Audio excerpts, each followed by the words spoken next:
Hello, I'm Clint Goins and welcome to About Frankfort, a new show on Cable 10. In fact, this is our very first edition. Now, I guess I should explain what About Frankfort will be about. Well, the intent is to showcase events that have taken place and will take place in and around Franklin County. And also we'll look at some people, places, and things that go on every day that you may or may not be aware of. I guess you could say it is what it will become. Well, with that said, let's go on to our very first segment. It took place on that day in March when Mother Nature seemed to forget that it was supposed to be spring outside.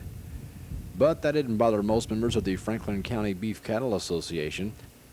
They thought that, well, since farmers can't do much of anything else on a day like this, more of them would show up for the second annual Replacement Heifer Sale. Mike Salyers, you're the president of the Franklin County Beef Cattle Association. Tell me a little bit about the association.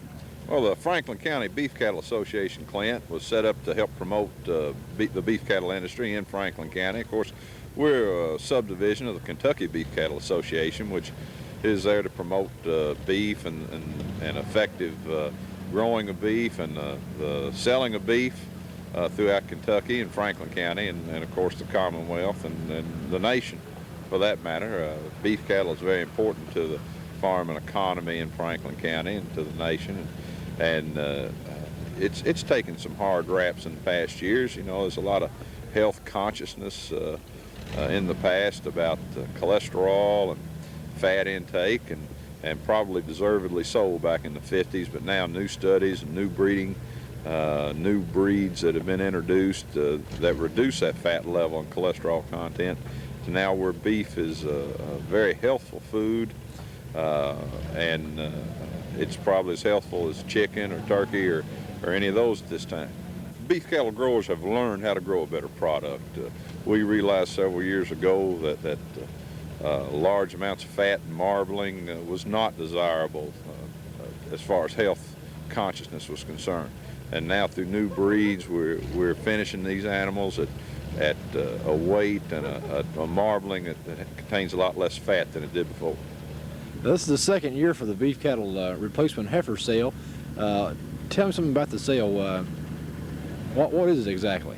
Well, the Beef Cattle Replacement Heifer Sale is a way that buyers can come and buy replacement cows for their herd that will help them upgrade the genetics of their herd, and they'll get some of these better animals so they can produce a better quality beef, and it'll help them make more money because of the more efficient mama cow, and the calf that'll come off that cow will be better, and as a result it'll help the Franklin County beef cattle producers and those that buy to have better herds, and it also provides a better way of marketing these higher quality animals that we have here in Franklin County, that the sellers can get a better price. Now, there's also an indirect benefit, I suppose, from buying from someone in your own county. Can you describe that to me? Oh, yeah, certainly, because when we buy from people here in our own county, we know the quality of that animal and the health of that animal and the genetics of that animal, and it enables us to keep things here at home and improve our herds here through local animals. What are some of the breeds that of cows that you find most frequently in Franklin County? Well, of course there's the common Angus cattle and Hereford cattle, quite a few of those, but we've branched more into the exotic breeds, limousines, Charolais, Simmental. There's some Cimbra cattle here. There's some cross breeds of the different exotics and the British breeds, the Angus and the Herefords. There's some Cimbra cattle here that are unique as far as this sale is concerned this year. There were none in it last year. Are you just selling heifers, mama cows this year, or are there also some bulls in there somewhere? Well, we're selling heifers at auction, but then we have some private treaty bulls for sale. There's some fine animals, some Limousine, some Charolais, and some Simmental bulls that are here that the farmers can negotiate with the sellers of those animals and buy them a high-quality bull to go with their breeding herd. This is a little bigger sale than last year, is that correct? That's correct. We've gone from 40-some head last year to almost 70 this year. And these cattle have been screened by veterinarians and the Department of Agriculture and the County Extension Office. and selected as the best cattle available in the county. How does someone get involved in the Beef Cattle Association? Well, the Beef Cattle Association is simply a matter of joining the association. Probably the easiest way to do that is contact Roger Sparrett, our county extension office. He's the secretary of the association, and Roger is probably the backbone of the organization. Even though he's the secretary, he's the impetus that makes the whole system go. But you don't have to be a beef cattle grower to be in the association. Aren't veterinarians in the association as well? Oh, certainly. We have the local veterinarians in the association and other local producers that are in there that may not necessarily be involved with this producing beef cattle itself. We've been working with the Franklin County Beef Cattle Association to try to promote beef cattle in Franklin County.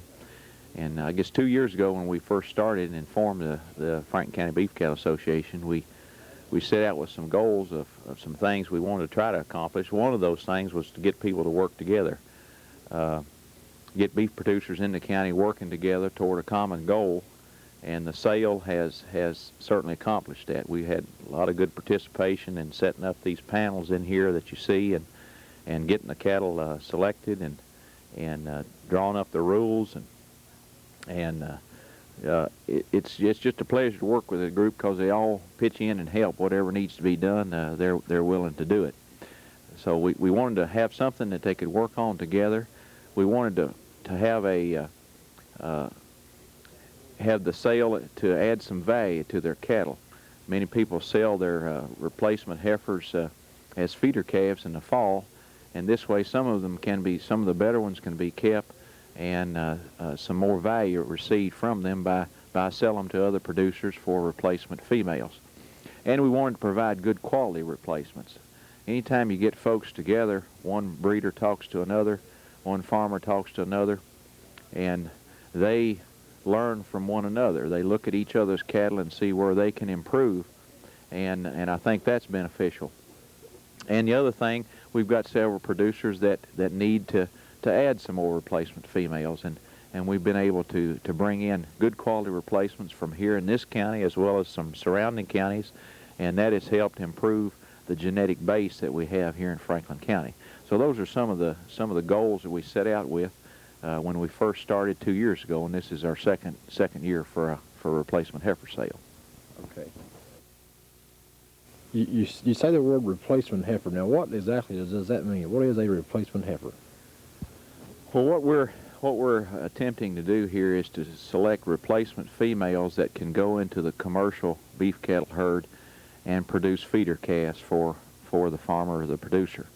And a replacement female, we want a heifer that has a capacity certainly to carry the calf, that's sound structurally as far as feet and legs and body conformation. We want a heifer that has a large pelvic diameter so that she can give birth to a calf without assistance, and we want healthy cattle. All of these cattle that are here today in the sale have met the health requirements, which are the CPH health requirements, certified preconditioned for health, meaning that they're calfhood vaccinated first, they're vaccinated for blackleg and 7 other diseases associated with blackleg. They're vaccinated for the respiratory diseases that we have in this part of the country, as well as leptospirosis. So we're covering most of the diseases through vaccination.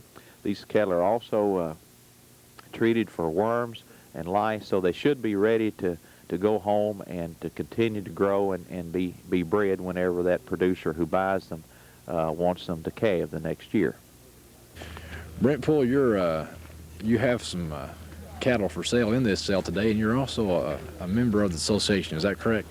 That's right, Clint. I happen to be vice president of Franklin County Beef Cattle Association and do have the only bred heifers in the sale today. Okay, define a bred heifer exactly for layman's terms. Bred heifer is an expectant mother, if you will.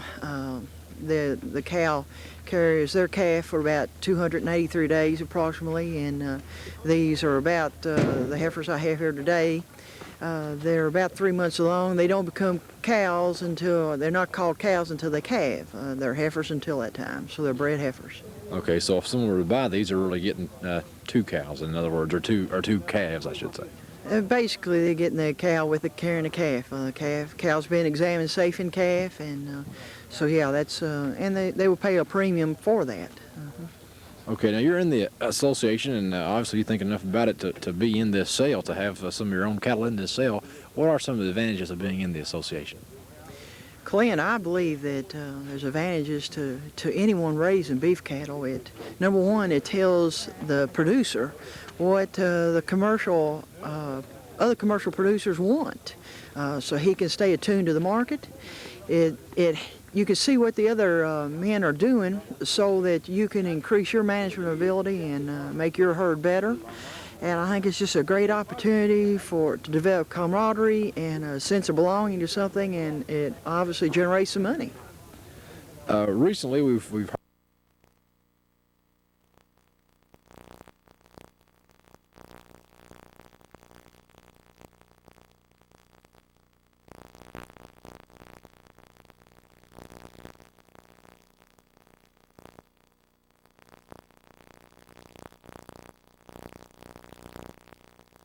the beef industry made an about face and started trimming the fat genetically in our beef cattle. We're not doing it. They are doing it some at the packing plant with a knife, but we are today raising a lot more lean product, a healthier product. In fact, we have rivaled and surpassed the chicken product as far as producing less cholesterol, less calories in a 3-ounce portion of good lean beef as opposed to chicken, and yet we still can retain our flavor. And that's been real exciting.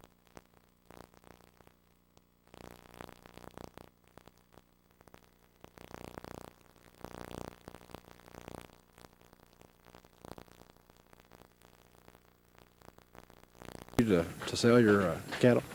I brought a couple of heifers up here today, mainly so that people in this area could see some shorthorn heifers. And I'm hoping that they sell good, but it's also a chance.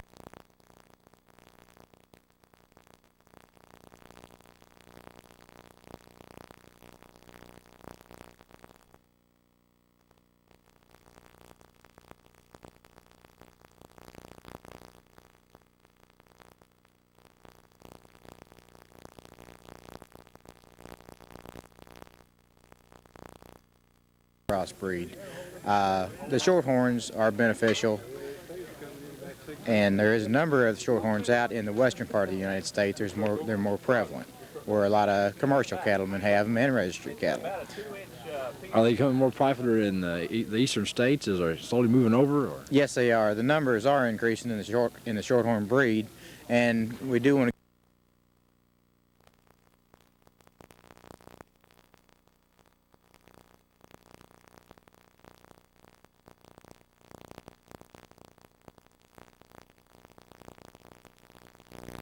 Were you in it last year? No, I wasn't. I just moved up from West Kentucky back last fall and started working up this way, and brought a few head of the cattle with me, and just wanted to try to get a little bit more exposure. Well, what do you think of it so far?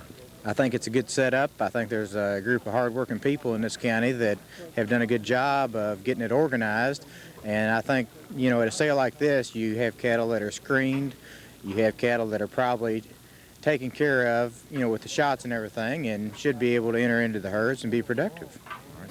What is K-State's involvement in today's sale, other than that obviously it's on to the K-State farm? Well, we're glad that the association came to us to ask if we would be interested in hosting the sale. That we will eventually have some livestock out here. The concern is that improperly managed livestock could hurt the aquaculture.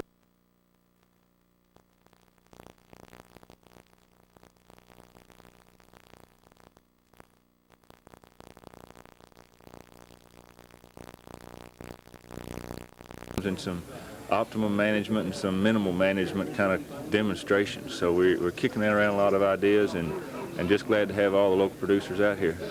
Continue to be a greater success every year. What do you think it'll take for it to keep on being a success, this sale? Well, I think we need to adapt. One of the new things that we added this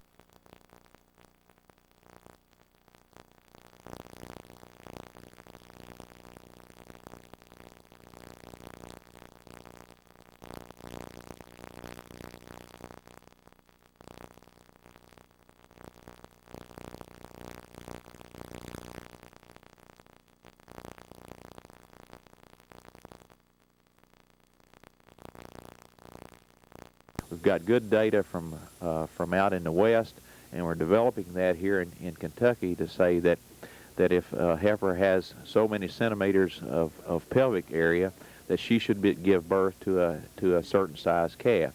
And this can help us in trying to get away from a lot of the difficult births that we have on first calf heifers and make these females productive for several years for the farmer. Somebody said that if it's going to be a bad weather day during the year, this association is going to figure out when to have their sale. And so that Aren't you in charge of the weather?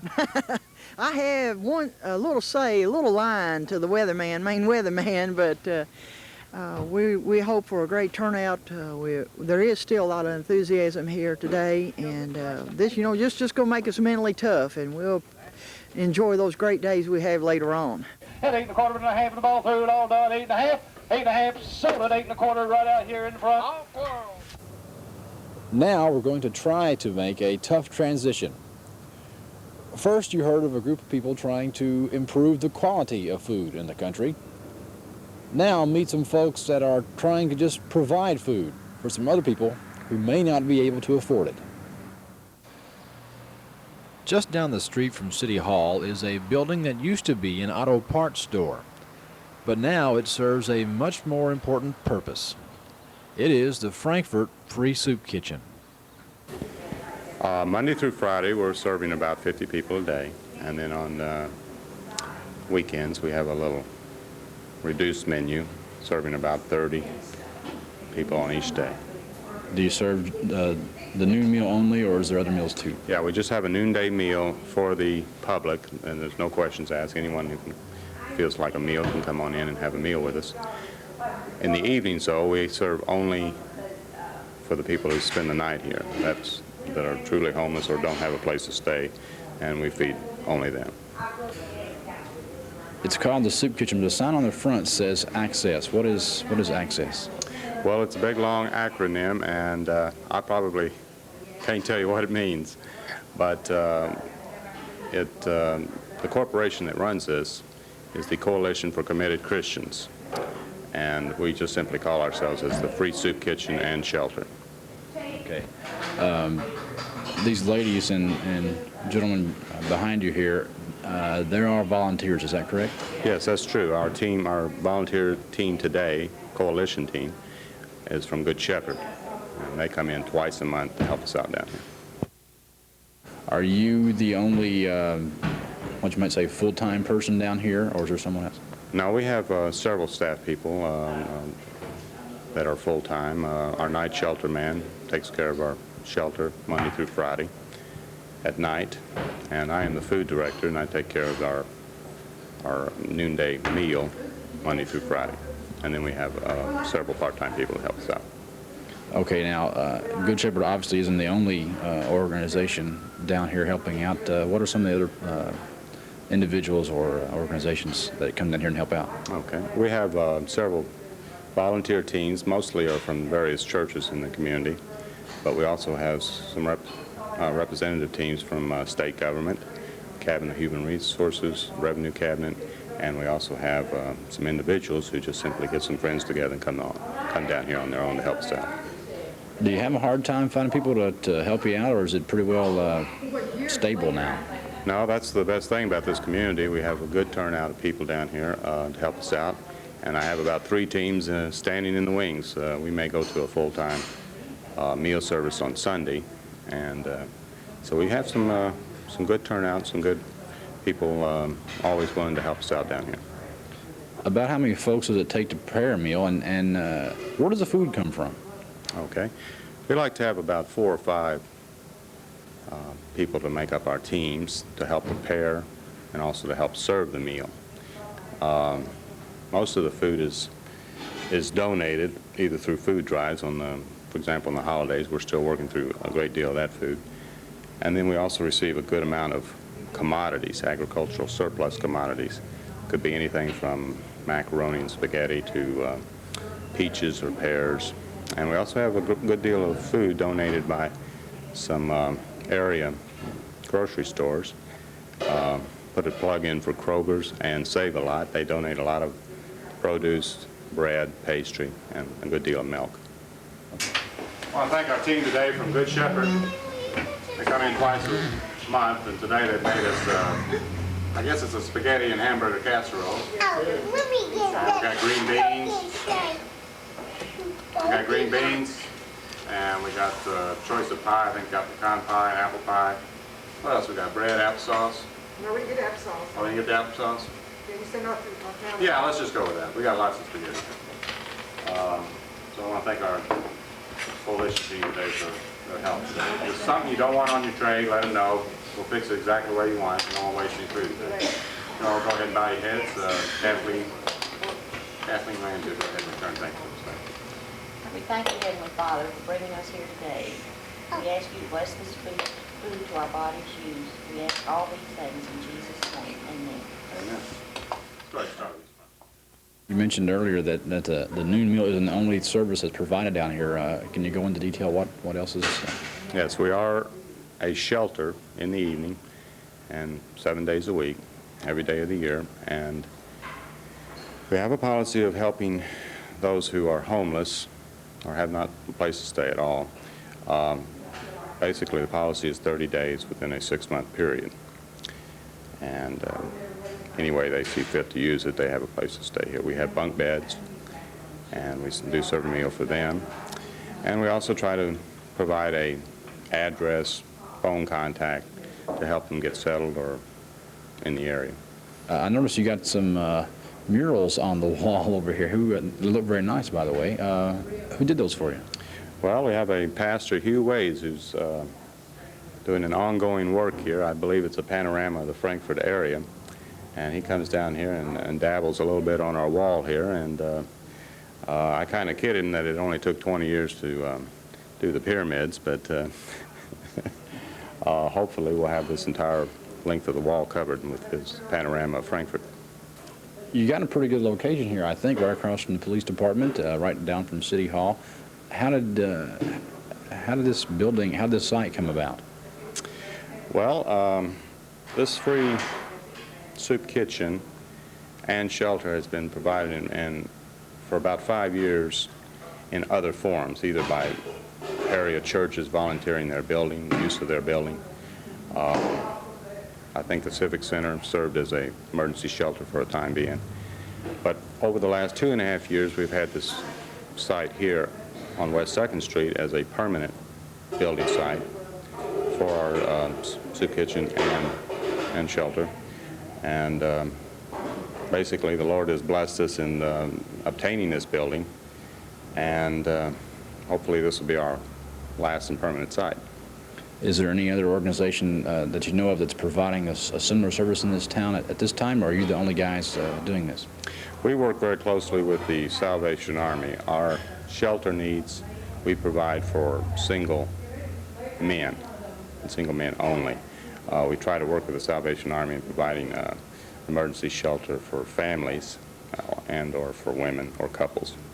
Okay, now can you tell me what's on the menu today and just exactly how much it took to make it? Well, it's You're having spaghetti, right? spaghetti. How many things of spaghetti? Well, we just Half of that. yeah, about 10 pounds. About 10 pounds, and used one big can of tomato sauce and used 12 small cans of tomato sauce. Mixed it up, and then I added a few spices. Okay, how many cans of green beans did you use? Well, I didn't open up the green beans. There were at least 10 cans and 2 large cans, 10 small ones and 2 large ones. And then there was some left over. You know, Now, what else do you have in the day besides spaghetti and green beans? pie. Pie. How many pies were there? I don't know, they cut 5 or 6. No, there were 8. 8 pies. Cut 8 pies. Okay. Now, is that Bread. all or anything? Go ahead, bread. How many loaves of bread do you I use? think that was about 3, 4, 5 loaves. 5 loaves. As was mentioned earlier, food isn't the only service provided. They also supply shelter. Basically, we have about 3 or 4 people. We average about 3 or 4 people throughout the year and have had as many as a dozen spend the night here at one time. Also, we provide the building for use during, of course, any kind of public emergency. I think there was some some gas went out in one of the residential areas, and try to provide the facility for families or anybody who needs it on an emergency basis like that. I just wish to thank the community for the good support that we have down here, and I think public awareness has been enhanced by such focus as you are providing for us today. And I'm really pleased to be a part of the Frankfort area and the community and the kind of support, kind of very representative of the Christian spirit that's in this community to help our less fortunate fellow men. On that note, what would an organization or individual have to do if they want to get involved in this project? Well, you can contact me during the day, Monday through Friday. Our number is 223-5179. If you'd like to volunteer or perhaps even form a volunteer team, we'll work you in down here. I think you would enjoy it. I think many hands makes a light load, as we say down here, and we do offer one fringe benefit. We will give you a free meal. So again, please contact me. Okay. Now, before we go, let me remind you that Walk America takes place April 28th, if you're interested in that. Also, on the same day, the Bridgeport Rowing Club holds its spring fish fry from 5 to 8 p.m. at the Bridgeport Elementary School. You can call Kirby Finn for more details. His name's in the phone book. Well, I hope you enjoyed the show. And until next time, I'll see you about Frankfort.